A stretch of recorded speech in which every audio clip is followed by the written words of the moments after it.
content is just not what it used to be. I find myself approaching my content differently, but I'm also approaching my makeup differently. I used to really be noticing the newest trends, the latest releases, things that were really sticking out at me as the brand new things on the market. I would want to be up to date on them and maybe chase some things. But lately and now, what I'm finding in my beauty room is as I finish up something that I really like and works well and is affordable, I go out and repurchase the exact same thing versus having 12 bronzer sticks in my collection or 20 bronzers. I'm going back to the one that works well, getting rid of the old one, and just moving on. Obviously, we all used to see a lot of glam, a lot of the full meal deal, right? The entire 27-step routine that we didn't miss a beat. If anything, we were adding more in. Now, not only are we seeing less routines, but we're seeing less products. So it's really helping to eliminate the noise in a beauty space or in your morning routine so you can make room for the stuff that you do want to spend time on. Even big content creators have been downsizing their collections. We have seen so many declutters in 2025 alone from these massive, huge creators with these beauty rooms and collections that put Sephora to shame. There's so much in their collections that they're really cutting down on. I'm also seeing a lot less hauls in the content creator space when you are looking at content out there. Remember when they used to have these big bags and it would be like my massive haul from Sephora, Ulta, all these things. And now we're not seeing that anymore as far as content goes. I'm seeing more, these are the things I'm repurchasing, these are my empties, project pans are still a thing. Things are getting way more real in the beauty space, which I can personally appreciate and also notice organically happening in my collections. I feel like an aspirational look in beauty and content is still there, but it's getting a lot more authentic. It's getting a lot more real. I feel like we are also just craving what's real and what works versus that filter, overdone, overglammed entire aesthetic, and really focusing on what is more sustainable mentally, but also financially. Because not a lot of us have money to break on the latest drops from Nichole or any other really nice high-end brand that's out there. But even drugstore has gotten really, really pricey. I did used to feel like I wasn't a real beauty content creator or lifestyle creator if I didn't have the full decked out beauty room that had so much in it. Even in a tiny house, if you guys have been following me for that long, you are an OG, cheers. You will know that I had a huge collection for that small of a house. And it was a legit tiny house, the kind I saw on HGTV, wheels, the whole vibe. It was a created tiny house. So when I even moved into my bigger house, I was shocked at how much I could fill even in a bigger space because I was on it. I had everything from beauty subscriptions to my own purchases. So many bronzers, so many blushes, so many eyeshadow palettes. And don't get me wrong, I still have a very healthy collection, especially compared to more minimalistic things. However, I really am finding once again, I use up something that I've decided, oh, I like this. I don't feel the need to go research and waste money on things that maybe aren't going to be the right color for me, the right formula for me. I literally just went out and repurchased a ColourPop bronze sticks because I really like the color. I like how well it blends on my skin. It doesn't break me out. I have sensitive skin. Why am I going to go through the rigmarole of going out to buy something else just because it is new when I know this works so well? So there's an empty for you. But what really made me think of this video is something else too, because I got a really great skincare item in a subscription box. This is my 8 Saints brightening cream. Really loved it. I literally have had this for so long and I have used it all up to the point I'm taking it out and like squeezing out the bottle. I'm gonna see if I can find this on a deal because it is pricey. Found it on Poshmark for a deal, repurchased it. Even though there's so many new skincare items out there. And let's be real, I also have gotten so much skincare throughout the years, stuff in my backups. But I've even started getting rid of backups. I started getting rid of that secondary drawer because I don't need all the excess.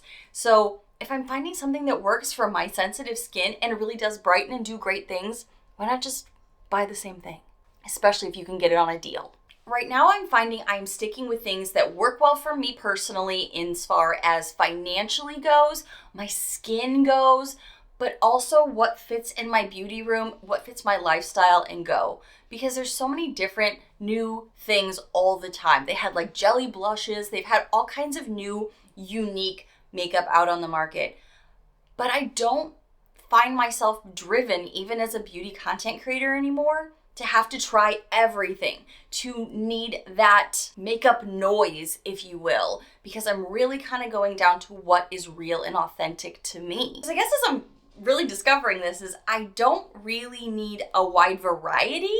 I need reliability. I need things that are going to work well for my under eyes, for my big bossy pores. I tell you guys all the time here on my channel what my own personal struggles are, and I'm sure you can think of like 5 off the top of your head of that are your own. So if you discover a product that's great, why do we have to then just be like, okay, that's done, now moving on to the next? We can always repurchase things that we like, and I'm finding myself doing that way more than I have historically in the past. For me right now, curated is so much better than cluttered.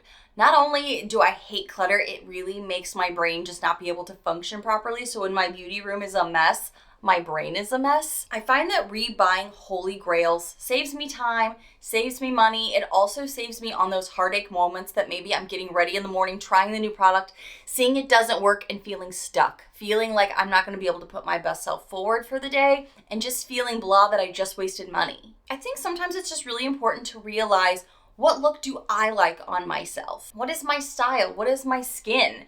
If something is gonna be extra glowy or shiny, knowing that my skin doesn't always take those well, then maybe I don't even need to go try something like that when I have other great things in the collection or stuff that I've used that I know work great. Less waste and a better use of my space is definitely the vibe for 2025. I also really like, since I've been doing these declutters really deeply and thoroughly with you guys, I can see the things that I love to use versus them being buried under 50 other things. Even when I was thinking about doing this video of like what's really changed in content, what's changed in my personal beauty collection, I'm even sitting here going, there's stuff in here that I probably still am not touching and don't need from even my most thorough declutters. So you could see more declutters again this year as I'm really living into what works best for my skin, my routine, and what are my favorites versus stuff that I'm like, oh, I got this and it's a great brand, but I never use it. I also think that sometimes having less can make you fall back in love with makeup, because I feel like makeup and skincare are a thing for myself. I like to sit down in the morning and give myself a good solid hour to do anything I want. A lot of times lately, that's doing some quality skincare and relaxing as it settles in. So then I don't want a ton of layers on my face, which is that old 27-step routine that we all, well, at least I had for quite a while. Now I'm just doing the things that work well for my skin, my pores, and for my day. Something that I know is going to last versus the latest and greatest, and then we just hope against hope that it lasts for us. What is this saying about the beauty industry and the makeup industry overall? I personally think that it's actually saying that consumers are smarter now. We're not feeling like that I'm gonna get FOMO itch if I don't try the latest and greatest from whatever brand is dropping the latest thing or the newest style or technique that's on TikTok or YouTube or Instagram. People are really burned out on that whole newness and the $400 skincare vibe. I'm even seeing topics now of saying, are skincare devices the new fast fashion? Because it feels like everyone's got a red light therapy mask out or some kind of new tech gadget. So we're kind of just getting over those things and finding what works best for us and sticking with it. I think that this shift is also not a fluke. It's not just something that's randomly happening in the ether to all of us or most of us. It's a response to a lot of overconsumption that maybe we've had historically. There's also burnout to be considered and the realization that more does not always mean better. And it's kind of like, I think there's an old running joke of he who dies with the most toys wins. It's really, I don't want to just have stuff in here that I'm not using, hence why you've seen so many thorough declutters on my channel. And I'm not done because I feel like there's going to be more, especially as I go through and discover the stuff that I'm really reaching for, the stuff that I love, but the stuff I'm not using. It's really gotta go. It doesn't need to live here. If you have been feeling this shift too of rebuying what works for you versus feeling like you have to go hunt something new out, curating instead of collecting, you are definitely not alone. I think there's a larger majority of us that are doing that these days than going out to see what the latest drop is, going on trend mood, constantly hunting out the newest, latest, and greatest things. I am curious for my own research purposes, what is a product that you will always rebuy? Because I've always told you guys when something's a holy grail and I've stuck with it for a long time, I have had those for a while, but I've noticed more and more that's where my heart is going, is to the stuff that I know works well for me personally. So what are those things for you so your girl can know about them and maybe it'll become one of my holy grails. I really appreciate these kind of conversations being really welcomed here on my channel because as you know, content is going to keep changing as we change, as we evolve as people, you and me. I mean, we are at a different phase than we were in 2016, 2020, even 2023. This is really where we're at now. So I love this growing conversation and development of where are you in your makeup journey? Are you still going to some of the things that you love? Now, there's always going to be room and a moment to try new stuff because some stuff you want to, but more and more, I am finding my collection can be shrunk down quite a bit and really focus on the stuff that I love and repurchase the stuff that works for me. Thank you guys so much for watching. I hope you guys really appreciated this more in-depth commentary video, and I can't wait to hear what you think about all of this below, and I will see you in the next one. Bye, friends.